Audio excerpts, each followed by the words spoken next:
Brasileira de hipertensão, atualmente 33% dos brasileiros sofrem com a doença, também conhecida como pressão alta. A hipertensão merece cuidado, pois a doença pode levar a outras consequências graves, como doenças cardiovasculares, acidentes vasculares, insuficiência renal, entre outras. Hoje é o Dia Mundial da Hipertensão e nós vamos conversar com o cardiologista Dr. André Almeida na manhã desta segunda-feira aqui no nosso Bom Dia Feira. Doutor André, é muito bom tê-lo aqui conosco, a gente agradece a disponibilidade de falar conosco. Quando se fala de hipertensão, muita gente relaciona muito a idade, né? Tanto que quando alguém muito novo sofre de hipertensão, muita gente ainda fica espantado. Nossa, tão novo, já tem hipertensão. Existe uma relação direta da idade da pessoa com o problema relacionado à hipertensão, doutor? Muito bom tê-lo aqui conosco, a gente agradece imensamente a disponibilidade de falar com a gente. Bom dia, Fernando Moreira, bom dia a todos os ouvintes do programa Bom Dia Feira da Rádio Princesa FM.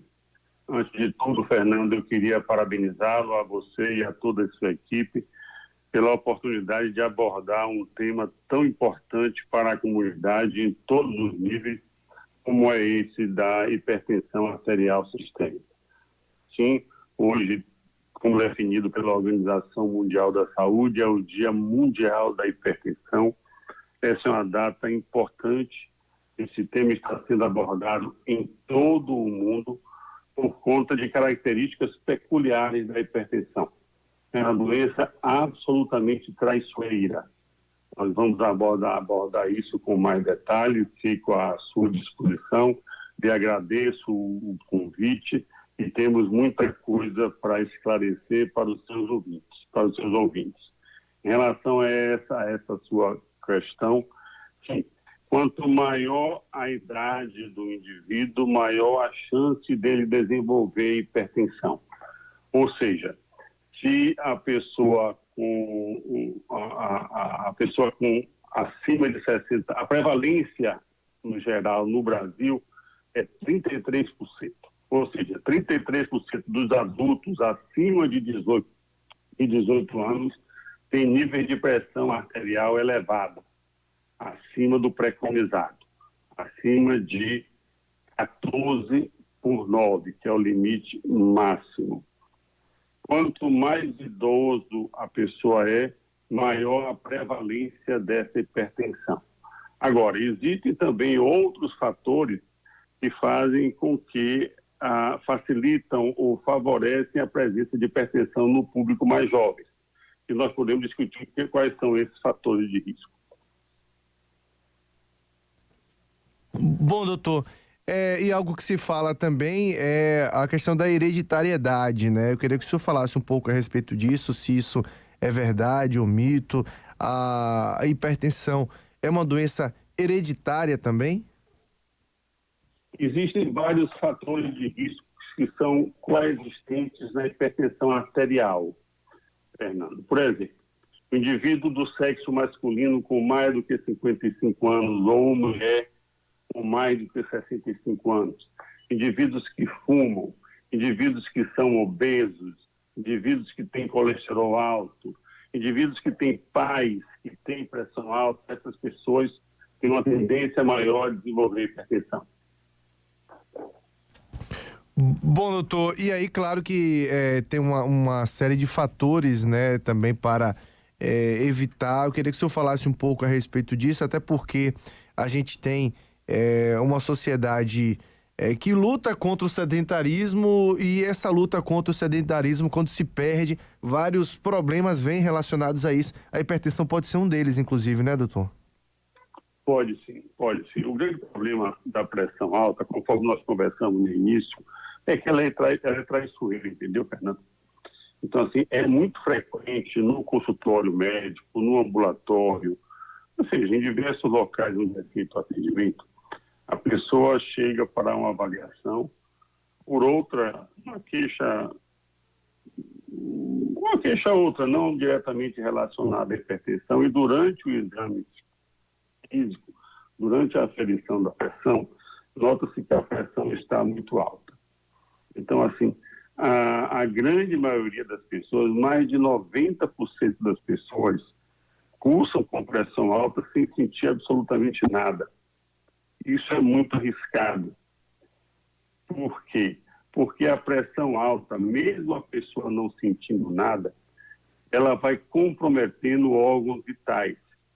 Ela passa a trazer problemas para o coração começa a ficar hipertrofiado, ela aumenta muito o risco da pessoa ter um infarto, ele aumenta muito o risco da pessoa ter um acidente vascular cerebral, conhecido popularmente como derrame, e ele aumenta muito o risco de desenvolver uma doença nos rins.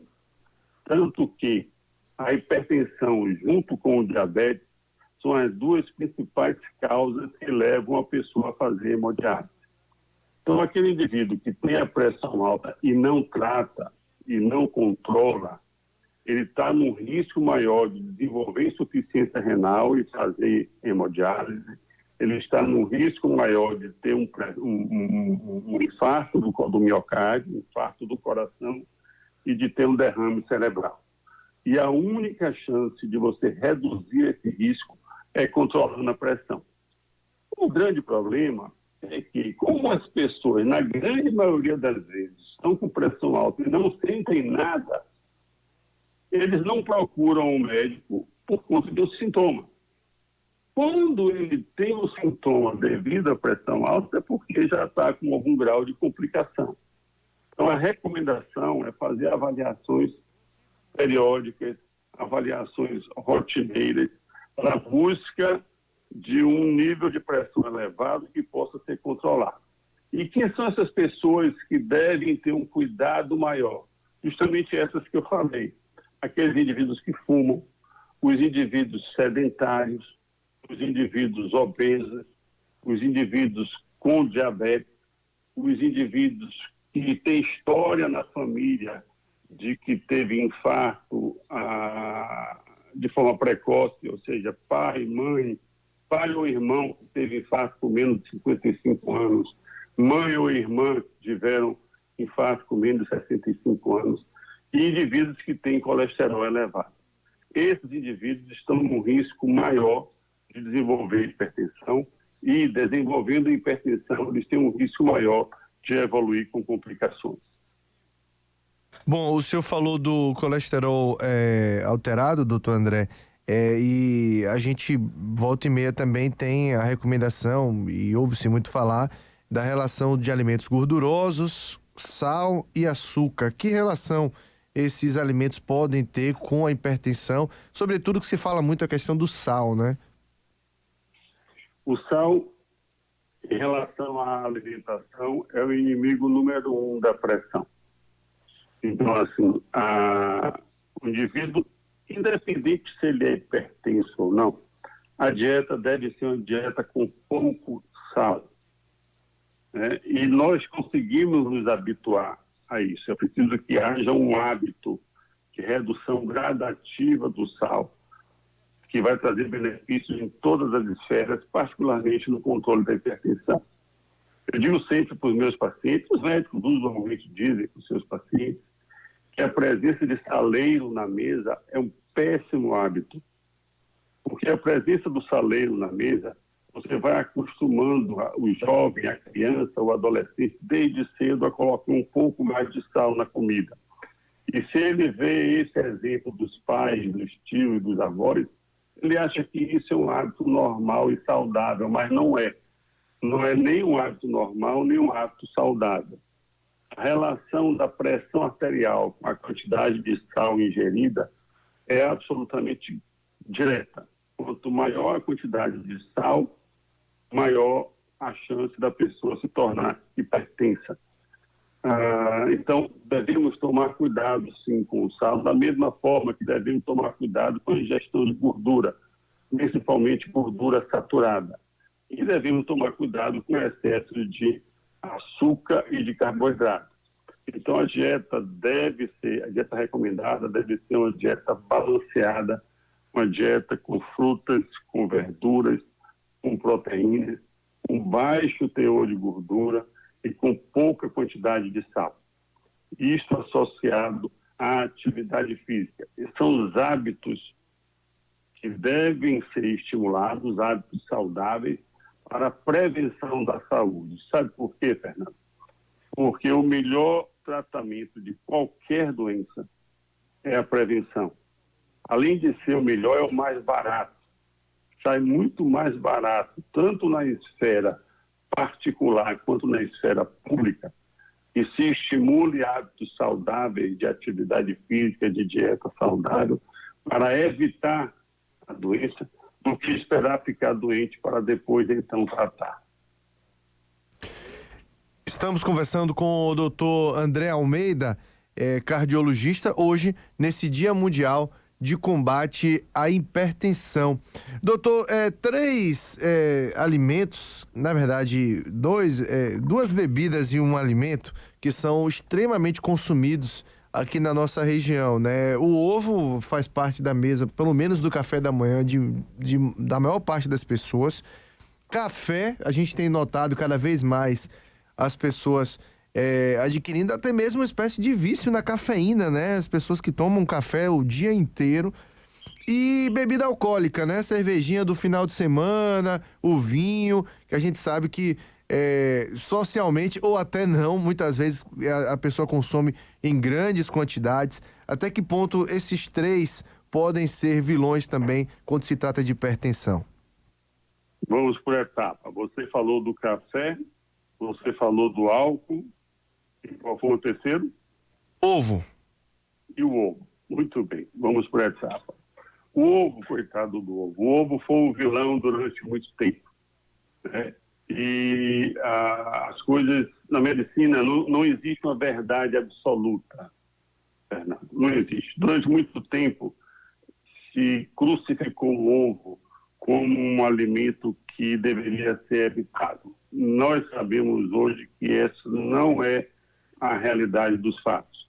O ovo é um alimento rico em proteínas, é um alimento com excelente potencial energético, e o ovo pode ser utilizado na rotina das pessoas, desde que alguns cuidados sejam tomados. Então, quantas e quantas pessoas nós conhecemos que, ao estralar um ovo, faz isso com a manteiga e utiliza excesso de sal? Aí é que está o perigo, não é o ovo em si. É a gordura que vai afetar o ovo e o excesso de sal ao temperar o ovo. Quantas pessoas comem um ovo cozido, estão segurando o ovo com a mão esquerda e na mão direita está com o saleiro, jogando sal em cima do ovo? Esse é o problema, né? Não necessariamente o ovo. Então, ao fritar o ovo, alguém já experimentou fritar o ovo com água? Bota um pouco de água e uma bobagemzinha de óleo, mas principalmente água, e jogue o ovo ali dentro para fritar. Fica uma delícia, não precisando usar a manteiga, a gordura saturada, e nem a margarina. E tomar cuidado com o uso do sal ao ingerir o ovo. Em relação ao álcool, eu sou muito pragmático em relação a isso. Como médico, nenhum paciente meu jamais ouviu eu estimular o uso do álcool. Sabe por quê? Porque a posição do médico é uma posição que deve ser uma posição muito balanceada e muito centrada, né? E, infelizmente, acontece várias vezes do médico liberar que o indivíduo beba uma quantidade pequena do álcool e isso ser utilizado pelo paciente de forma inadequada.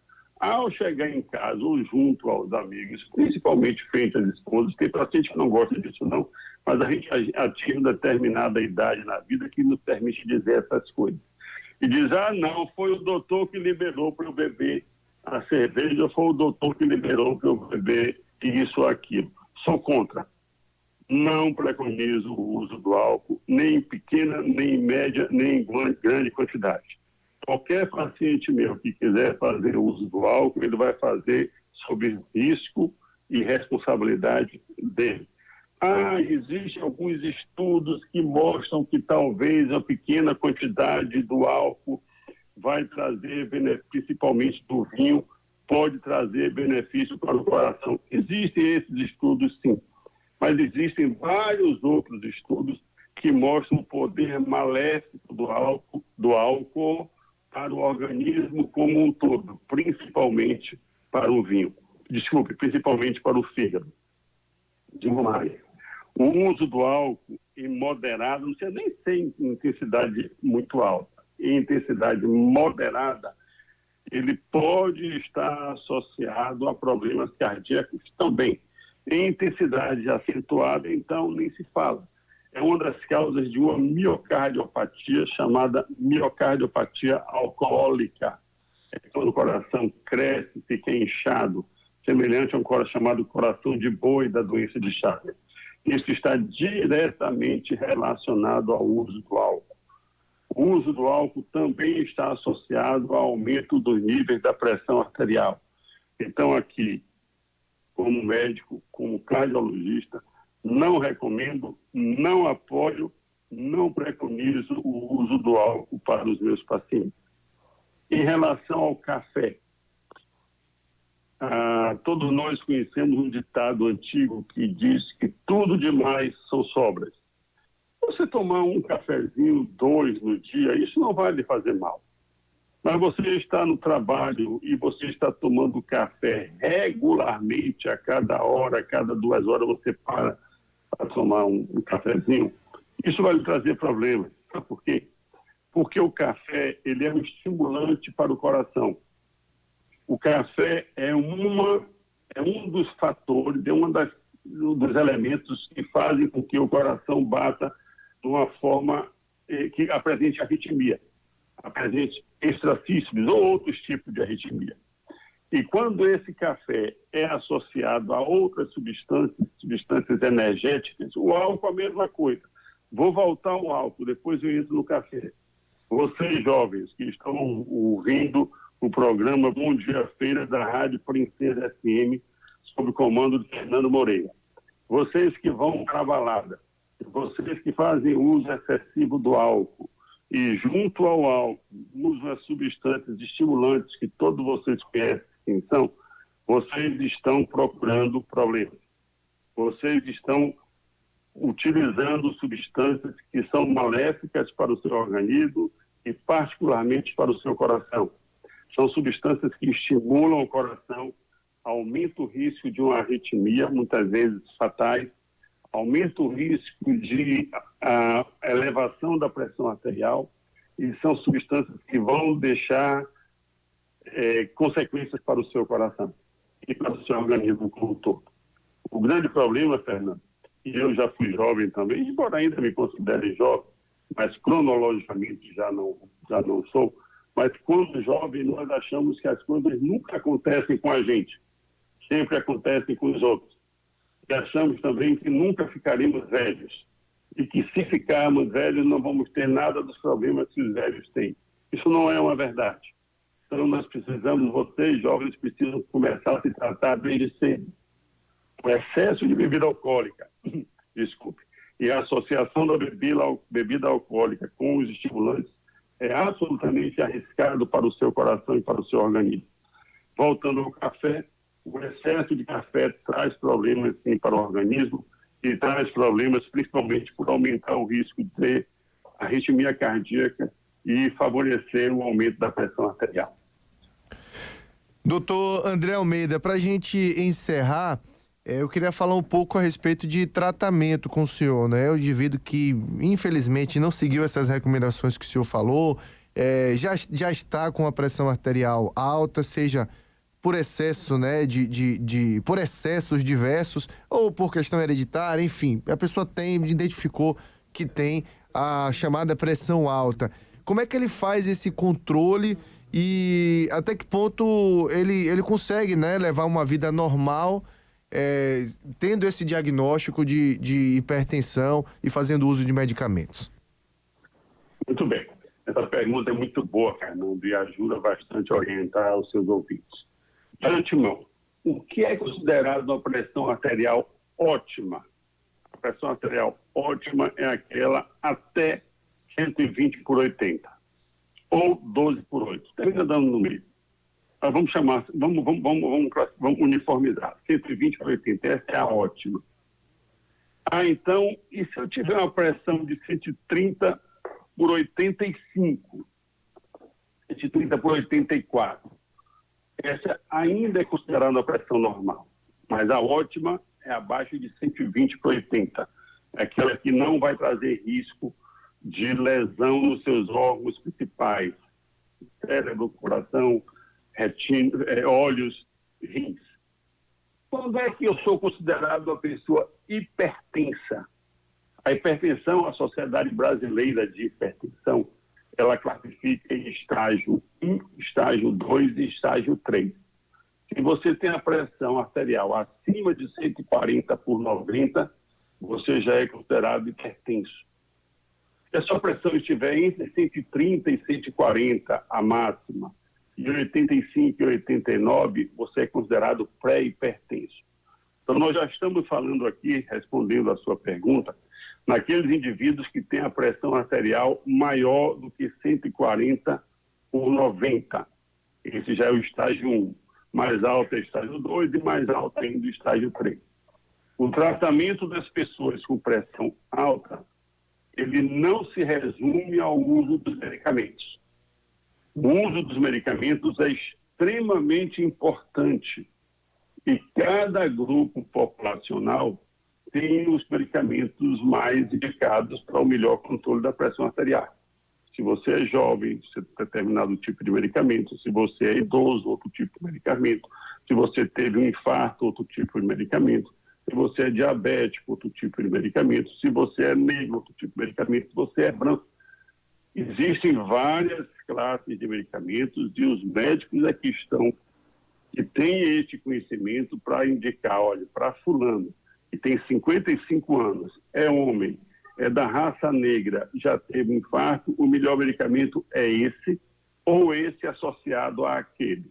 É o seu médico que tem condição de fazer esse seu tratamento. E o tratamento adequado para diminuir o risco de você aumentar, você ter um infarto, um derrame, um problema renal ou um problema nos olhos. Só que, além dos medicamentos, todas as pessoas que têm pressão alta devem ter uma dieta com pouco teor de sal, pouca gordura. Além da dieta com pouco sal e pouca gordura, e o medicamento, as pessoas também devem fazer atividade física, devem ser as pessoas ativas, evitar o sedentarismo. Fernando, eu vou começar um treinamento onde eu vou participar da Olimpíada, não vai ser essa da agora do Japão, não, mas daqui a 4 anos, então eu vou começar a fazer isso, a fazer aquilo, a fazer aquilo outro. Se quiser fazer, faça. Mas basta uma caminhada. O indivíduo que conseguir fazer uma caminhada de 30 minutos, 5 vezes por semana, ele já está trazendo um benefício absurdo para o seu organismo, particularmente no auxílio ao controle da pressão arterial. Se você quer fazer algo mais além de uma caminhada, você deve, principalmente se você tem acima de 40 anos, você deve procurar o seu médico de sua confiança para fazer uma avaliação pré-atividade física. Doutor André Almeida, a gente agradece imensamente a disponibilidade do senhor de falar conosco. É um assunto extremamente importante, né, para a gente estar debatendo, para a gente estar falando, né, uma população imensa que tem a hipertensão, outras pessoas que precisam mudar de vida em relação aos seus hábitos para não desenvolver também a hipertensão. E nesse Dia Mundial de Combate à Hipertensão, um dia dedicado à conscientização nesse sentido. Muito bom falar com o senhor, a gente agradece imensamente esse momento, esse bate-papo aqui conosco. Fernando, muito obrigado mais uma vez, parabéns. Vou trazer só um breve relato em Feira de Santana. Vamos tomar uma população de Feira de Santana de 600 mil habitantes. Isso é fato. Só na cidade, em torno de 600 mil. Digamos que 60%, eu não sei esse número exato, mas digamos que 60% da população tem acima de 18 anos. Então, são 360 mil pessoas. 33% terá hipertensão arterial. Então, em Feira de Santana, nós temos cerca de 120 mil pessoas que têm pressão alta, que têm hipertensão arterial. Eu lhe garanto que nem um terço disso sabe que tem pressão alta. Aliás, 25% disso sabe que tem pressão alta, né? E o pior, dos dados da Sociedade Brasileira de Cardiologia, finalizando, que eu sei que o seu tempo é curto, pela estatística, metade disso sabe que tem pressão alta, 60 mil pessoas. Das 60 mil pessoas de Feira de Santana que sabem que tem pressão alta, metade trata, 30 mil pessoas tratam. Das que tratam, Fernando, só metade controla, 15 mil pessoas. Então, das 120 mil pessoas que provavelmente têm pressão alta em Feira de Santana, só 15 mil pessoas têm essa pressão controlada. A restante, os outros, ou não sabem, ou não controlam, ou tratam, mas ou tratam, mas não conseguem controlar. Portanto, meus amigos, tenham cuidado porque a chance de você ter um infarto, ter um derrame ou fazer hemodiálise, se não controlar a sua pressão, é uma chance considerável e que vai trazer muitas consequências desagradáveis para você e para a sua família. Muito obrigado, Fernando. Um bom dia, uma boa semana e parabéns pela iniciativa de trazer esse tema para o seu programa. Valeu, um forte abraço. Conversamos com o doutor André Almeida, cardiologista, né, médico cardiologista. Hoje é o Dia Mundial de Combate à Hipertensão e olha só esse dado que ele trouxe aí. É uma população muito grande de pessoas que têm hipertensão e aí no momento que ele falava esse número, o doutor Agimiro Nascimento, que já está aqui para daqui a pouco o seu comentário, o seu contraponto, até comentava aqui internamente, falava fora os que não sabem que tem, né? Isso os que procuraram o médico porque sentiram alguma coisa ou porque fizeram uma revisão de rotina e verificaram que tem a hipertensão, mas ainda tem gente que tem e não sabe. E aí o risco é muito grande. Não sabe porque não faz o check-up no médico regularmente, não controla os alimentos que precisam ser evitados nesse momento, né? Por conta da própria hipertensão e vira uma bola de neve. Muitas vezes vai saber quando passa mal, quando tem alguma coisa e aí é tratar, é controlar a doença, se for o caso. Tem gente que infarta e não sabe nem que é hipertensa e infarta, pra você ter ideia. Então é importante sim esses dias dedicados à conscientização de doenças comuns ou de problemas de saúde, como é o caso da hipertensão.